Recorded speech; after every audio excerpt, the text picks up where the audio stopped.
Welcome to Real Estate Coaching Radio, starring award-winning real estate coaches and #1 international best-selling authors, Tim and Julie Harris. Real Estate Coaching Radio is the nation's #1 daily radio show for realtors who demand authentic, real-time coaching. Get ready for fluff-free, unfiltered, full-strength honesty about what's truly working to get you into action, helping others, and making money now in today's real estate market. Now to our hosts, Tim and Julie Harris.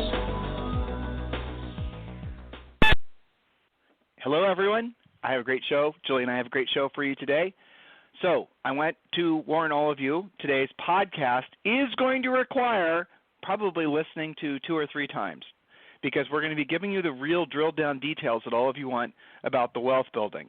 So this is about as, I don't know if you want to call it professorial as I will ever become on a podcast. Normally it's Julie's role, right? So for today's podcast, these specific notes need to be written down, need to be remembered, because this is the exact path that a lot of you can follow to building wealth. This is what Julie and I eventually figured out with the path I'm about to share with you, and I wish I would have known about this when Julie and I started.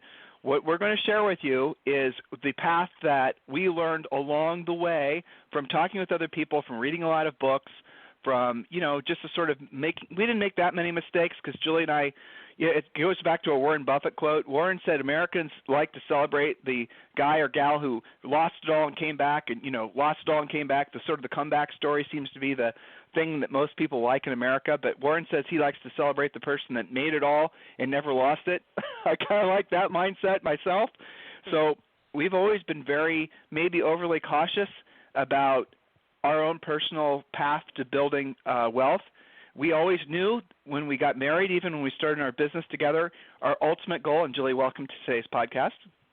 Thank you. Always a pleasure. Our ultimate goal was to get to the point where our money was working for us and we no longer worked for our money. But that little phrase I just gave you, we hadn't conceptualized yet. So that was something that came out years later. But we always shared the vision, Julie and I did. We started buying real estate, actually our first house, when we were still basically in college.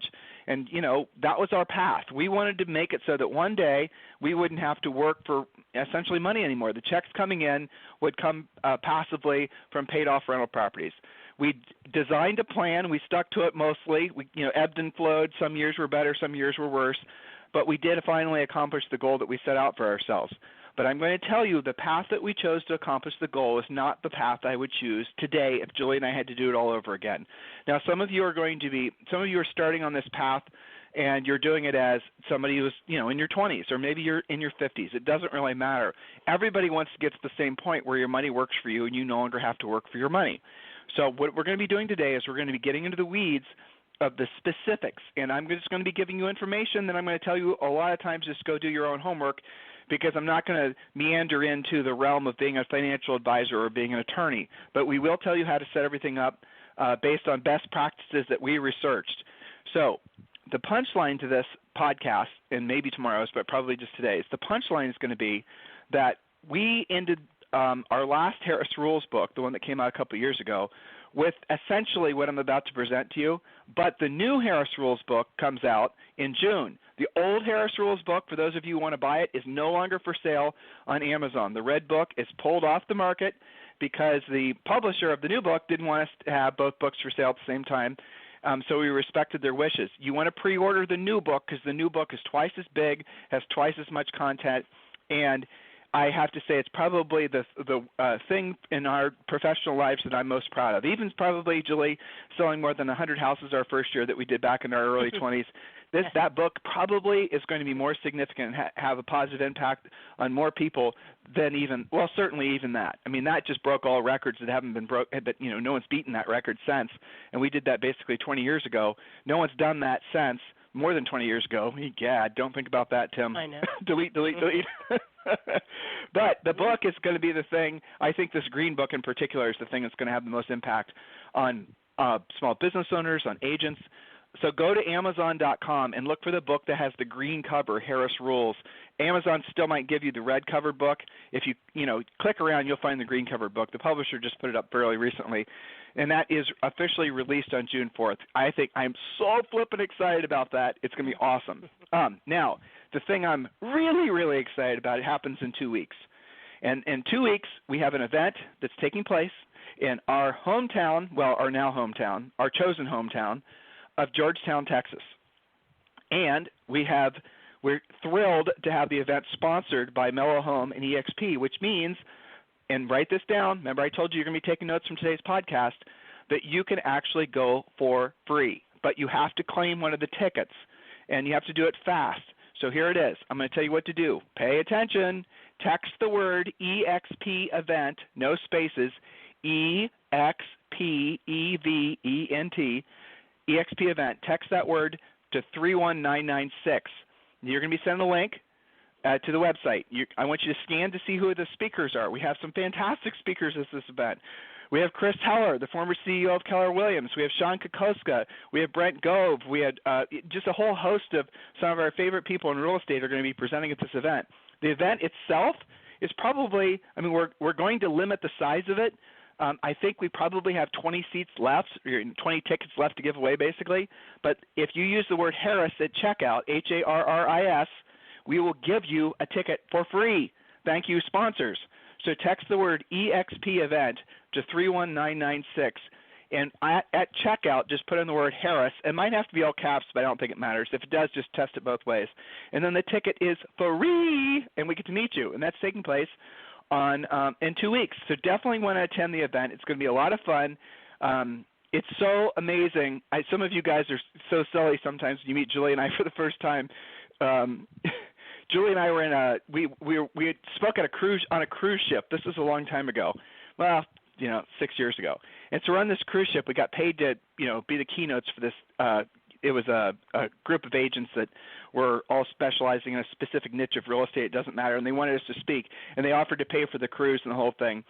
And Julie and I were getting on an elevator. We turned around, and a mob of the agents that were there saw us because we just arrived and started screaming. And Rochelle, who a lot of you guys know, who's worked for us forever, screams out of the elevator because she was in there with us, "Give me a break, people. It's not like they're Brad and Angelina." I thought that was hilarious. That was hilarious. Yeah. Yeah. And the door closed. Yeah, but anyway, so it is funny how you guys will quickly realize when you meet Julie and I, we're just like you, because we are. We're just agents. We're just people that maybe have been on the path longer than you have, but we're totally and completely the exact same that you hear on this podcast, which is the other thing that's funny when people meet us. They're like, "Hold on. That's how you really are?" Yeah, of course. Can you imagine how much effort it would be to have a fake persona on a podcast, and then in real life you're like, I don't know, completely different? It's too much work. We're too lazy for that. So anyway, listen, I don't even know how I went down that rabbit hole. But please do consider coming to the event. So just text the word EXP event to 31996. Julie, with your permission, I'd like to get to our notes unless you have something really important to talk about. It's all good. All right. Let me find the notes. I resent them about a couple minutes ago, but I can. I know. I resend again. I saw. I'll find them. Okay. No, I don't. Can you resend them? Yes. Hold on. My email's resetting. So it's taking too long. Oh, I found it. No, this is part 3 or part 4? This is part 3. I just resent it. Got again. it. All right, I got it.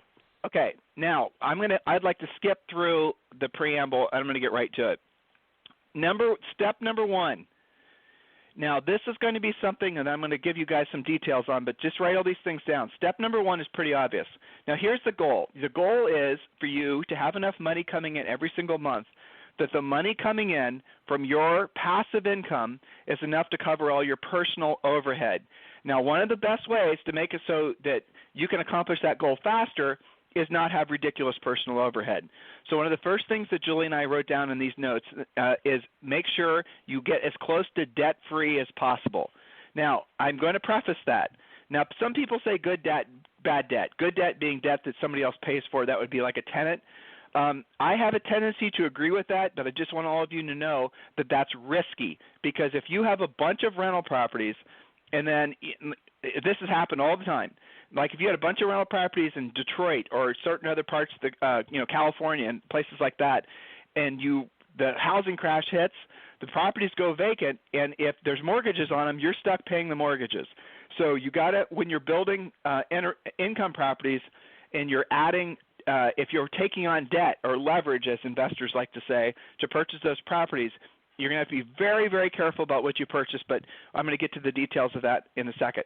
Your goal, just getting to point number one, should be debt-free. No credit card debt, have cars paid off, get as cheap as you can, and run your overhead as low as you possibly can as far as your personal overhead goes. Yes, that means you're going to have to sacrifice. Look, I don't have to go too far down the rabbit hole. Like I said, I was going to give you guys a brief overview of some of these points and then send you on your way to do your own homework. So here's what I want you to do. I don't know of anybody that does a better job of helping people get out of personal debt than Dave Ramsey. So just go and get some of Dave Ramsey's books. He does a fantastic job. He does. If you have never heard of Dave Ramsey before, he is one of the most practical and tactical folks that I've ever come across with leading agents or leading people in general to the path of essentially being rich. And he's interesting too. Some of you don't know this, but he actually used to sell real estate himself or develop real estate, something like that. So he actually experienced the ups and downs of a boom and bust cycle, and that kind of got him on the path that he's on now. So definitely start with that. Your step number one, be debt-free. Go talk to our friend Dave Ramsey or read some of his books about that. I think I know Dave is a syndicated radio show guy, but I think he also has a great podcast too. All right, now step number two. So step number one is pretty easy. Just do what Dave Ramsey says. Step number two, force savings. Now this is where a lot of people get into the weeds, but this is really how you go about doing it. So what you do is off the top of every check that you earn, and I don't care how small that check is, I want you to save starting with at least 10%. Now some of you don't have, when you're paying off debt and you're trying to decide what order to pay the debt off in, I'm going to tell you something that's a little bit counterintuitive. Don't worry about the interest rate if it's on a credit card or something like that. Pay off the smallest balances first, because psychologically it's going to make you feel better as you see you actually moving towards the accomplishment of a goal. It's going to keep you motivated, okay? Now, if you don't have any kind of financial reserves, you should start out by having the goal of 90 days of personal reserves and then move to 6 months of personal reserves. The way to do that is going to be to save 10% off the top. But what most people do, not just agents, is they only save money when there's some sort of liquidity event, meaning when they have it, or they fantasize about a big closing, or fantasize about an inheritance, or things that really happen so infrequently it's not even worth your time to think about them. So the strong suggestion we have, and this is what Julie and I have done forever, is save a certain percent off the top of every cent you earn. If you get a American Home Shield warranty commission check for $75, yes, save $7.50. And so physically, here's how you actually do it. This is the easiest way to do it. If you need to have a savings account that you cannot transfer out of. Because if you have a savings account that you can transfer out of that's attached to your checking account, where in other words, if your checking account starts to operate in the red, the bank makes it so that it pulls from your savings account, you're never going to save anything. So do not make it so that it is attached. You want to detach your savings in your checking account. So when you take a check, let's say you get a commission check today for $5,000 or $10,000 or $100,000, doesn't matter. When you take that check to the bank, or however you do it, some of you do it electronically, so you can do the transfers electronically. Conceptually, it's still the same. Transfer at least 10% off the top into the specific savings account. If you're walking the check into the bank, what I want you to do is fill out a deposit ticket for that, the commission check, and put that into your operations account. And then I want you to write another check against that check for 10% of whatever that amount is, and then deposit the other check into your savings account. That's the way to go about doing it. And do that every time you have any form of income from any source. And then, yes, at first it's going to be slow. At first it's going to be like, oh my gosh, I'm not making any forward progress. But you are, and it's going to, depending on what your situation is financially, it might take longer than you think, but this is the path forward.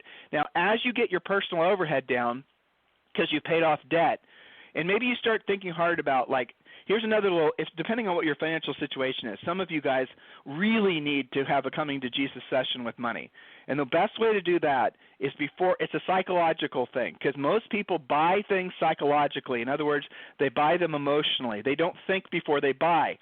So start putting a filter in place before you grab your wallet. And here's the filter. Am I buying whatever I'm thinking about buying because I need it or because I think this product is going to make me feel a certain way? Okay? I want you to consider not reacting to the products that you're purchasing out of emotion. And that right there is going to cut your spending more dramatically than you can possibly imagine. Because most of you are suckered into, seduced into, romanticized into buying shit you don't need because you think it's going to make you feel a certain way. That's the truth. So when you go to the store today and you're walking around, wherever you're walking around, first of all, do you even need to be in the store in the first place? No, you went to the store, the clothing store, let's say, because you wanted to feel a certain way, because you're trying to elicit emotion. That's the seduction that you've succumbed to. When you walk into Starbucks, and we use Starbucks as an example all the time because it's almost become like, for people it's a lifestyle thing, right? And so when you're a Starbucks customer and you're walking around with that, weird little green logo on your coffee cup and all of that, aren't you sort of signaling to the world you're part of a certain class of people? You are. They've actually seduced you into believing that when you buy coffee from Starbucks, that you're part of the Starbucks club. You're part of the middle class or the upper middle class. You share a certain set of values. You see, it's all a head game. They've got you convinced that you are part of their clan once you basically buy their $5 cup of coffee. So you are buying coffee, for example, from Starbucks, a lot of you, unconsciously, because you're trying to signal to the world that you're part of a specific group, because you want to belong to that group. Because you see, guys, it's not about the damn coffee is my point. The coffee itself costs Starbucks like a nickel. All the rest of it goes to basically the fact that they've seduced you into believing that you're going to have some kind of emotional response to buying whatever product it is. I'm not saying buying stuff in general is a bad thing. Like Julie buys Louis Vuitton purses, okay? I get them for her birthday, and she gets them for da-da-da-da-da. Okay, they're stupid expensive for what they are. How much does a Louis Vuitton purse cost to make? Nothing. But Julie likes it because Julie is part French. Julie has a lot of attachments to the history of Louis Vuitton. She has a lot of interest in the design. She likes the way they look. But also when you look at Louis Vuitton ads, they show these young, beautiful, carefree women, climbing up the Eiffel Tower and throwing croissants off the top. I don't know. You guys get the point? So she is buying into Louis Vuitton because the brand has seduced her into thinking that when she carries a Louis Vuitton purse, that is going to have people look at her in a certain way, because that's the branding that they've done to try to sort of, romanticize people into spending that much money for a purse. Julie, I think you can agree with that I didn't insult you. Certainly, this is true. No. Yeah. No, but I think that you do it consciously. Yeah, well, it's different. I think that I do it as little, rewards to myself, birthdays or getting a section of the book done or what have you. Yeah. So I do it consciously. You have things like that as well. I think what you're talking about is more of a day-to-day, almost like an emotional fix that people get by doing things by, literally trying to refill their emotional cup with a cup of coffee versus filling their psychological brain with something that might be more nourishing. Not that coffee's bad. We're just using that as something that everybody can relate to. But you have to go about this consciously and really think and be introspective about those purchases that you do and whether they're going to be something that has any kind of long-term benefit to you. And look at your budget. I think what you said is finding some financial sobriety in a way, or you said a financial coming to Jesus session. It's one of the things that is most avoided in business, in coaching. I wish that when you got your real estate license, they put you through some financial planning. I'll never forget, back when you had to actually, turn up to a classroom to get licensed. You and I were originally getting our licenses, and we had a break. We were at the Coke machine, and this gal was just, in front of me in line, and she's like, "Well, I'm out of here." And somebody said, "What? I thought you were about done with this." She goes, "Yep, just found out it's commission only.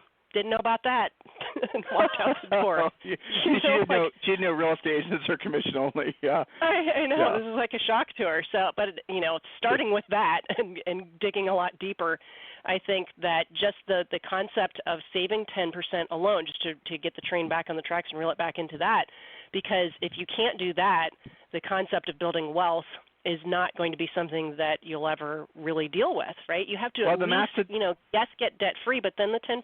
And I was going to ask you, do you know, I can't identify, well, maybe 2 or 3 ever in our coaching careers that have ever saved a significant amount of money any other way besides this, save 10% off of every single check, no matter how small. I can think of maybe 3 clients that inherited it. Yeah. Yeah, no, that's pretty much it. I have a couple of personal clients that came to real estate with millions and millions of dollars from other careers. From somewhere else, though. Yeah, from somewhere else. But for the most part, no. Look, guys, what we're giving you is the real truth about how you move forward. Stop looking for home runs. I mean, life is about a series of base hits. Life is about shit most days just getting out of the dugout, right?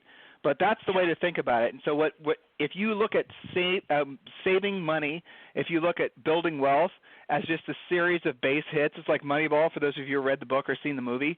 Your goal is just to get out of the dugout and try to get on base every single day. If one day, if you have 3 days of just getting out of the dugout, that's not bad. At least you got out of the dugout. So everything that you want the most, in this in particular, wealth building to the point where you're rich, where your money works for you, you no longer work for your money, it's going to take longer and going to require more discipline than you think. And here's another thing that a lot of you guys deal with. You deal with the seduction that comes from the idea that you have to buy leads or build a team or have a fancy CRM or have a fancy website. And all of those people sell that shit to you on the idea that people are going to see you in an inferior way unless you buy their specific product. They sell you on the idea that you need all these expensive, like a website, for example. Agent websites, guys, are an enormous, huge waste of energy, time, and money. Don't believe me? There's an actual NAR study that proved that the average agent gets a total of 0 leads ever from their agent websites. And yet, some of the I know companies, personally owners of these companies, that are making tens of millions of dollars per year, building sites for agents and then charging a monthly fees to maintain them, even though the agent sites never get any business whatsoever. Why? Because you guys have been seduced into believing you're supposed to have a website. You believe it. Isn't that crazy? And there's so many other things that are just like that. Because what they've done is they've manipulated you through your ego into getting you to buy stuff that you don't actually need. That's it. But that's not so different than the ways that you spend money otherwise as well. So I want you to seriously put the filter in place. And the filter is very simple. Am I buying this because I'm trying to feel a certain way, or am I buying this because I actually need it? Okay? When you start putting that in the way of every decision you ever make when you're reaching for your wallet, you're going to quickly decide that 90% of your spending is emotionally based, and your subconscious mind is trying to get you, as Julie said, to look for a way to, feel emotionally filled, as she said with regards to the cup of coffee. That was a good analogy. Now, that's the number one thing. Make sure you start squirreling away a certain percent of money every single month off every single check. Now, next step, never, and this is all part of stage 2, never be behind in your taxes. 20% minimum from every check goes into a tax account. And again, it needs to be like a savings account that you can't transfer out of. Use operations account to pay your bills and make sure you're running a profit-driven business. So this is a thing that really gets people screwed up too. How many of you right now have 0 savings or basically almost no savings? The reason you have no savings is because you're saving last. So here's a little epiphany for all of you, a little aha moment. Nobody wants you to be rich. The government doesn't want you to be rich. Your family doesn't want you to be rich. Your broker doesn't want you to be rich. And long story short, here's another great book. Is it Can't Hurt Me or You Can't Hurt Me? Can you Google that real quick, Julie? Sure. Yep. Okay, so here's 2 books. We mentioned this book the other day. I finished it up over the weekend. You Can't Hurt Me, I think is the name of it. That's one. And then I want you to read this other one. Can't Hurt Me, Master Your Mind and Defy the Odds by David Goggins. Okay, Can't Hurt Me. There you go. It's on Amazon. And the other one I want you to read is Profits Aren't Everything. They're the Only Thing. Get those 2 books. So you will not have profit unless you take your profit off the top. That's the reason that we want you to pay yourself first. If you do not pay yourself first, I promise you that you will never save any money. You will never build any net worth. I'm going to say that again because it's so critically important. Pay yourself before you pay your mortgage payment, before you pay your taxes, before you pay your credit card, before you tithe at church, before you do anything else. Pay yourself first. Otherwise, you will not get paid because everybody else will take your money. Stop being a fool thinking that you're going to have some sort of big closing or big liquidity event that's going to create an opportunity for you to save and finally catch up for all your financial misdeeds. It never happens. And if it does, it's a blessing, but it so rarely happens that it's not even worth thinking about. Are you clear? You have to pay yourself first. Otherwise, you're going to find, and we get these coaching calls quite often, you've been in the business 10 or 20 years, you've sold billions of houses, you've earned billions of money or billions of dollars, but you have no money saved. It's because you paid yourself last, and when you pay yourself last, how many hands are in the way? And why do I say that nobody else wants you to be rich? Because they don't. Nobody wants you to be rich. The government does not want you to be rich because if you're rich, you're no chance you're going to be dependent on the government. I'm sorry, that's the truth. Your broker doesn't want you to be rich because if you become rich, well, certain brokers do, I suppose, but for the most part, you will not necessarily have to be, a slave, a debt slave anymore. And once you're not a debt slave anymore, the selling of real estate, he doesn't or she doesn't, you don't have that same omnipresent monkey on your back to maybe go out and perform because then what you do is you sell real estate and the money you make from selling real estate can go to adding more assets, but that's phase 5, which we're going to talk to you probably about tomorrow.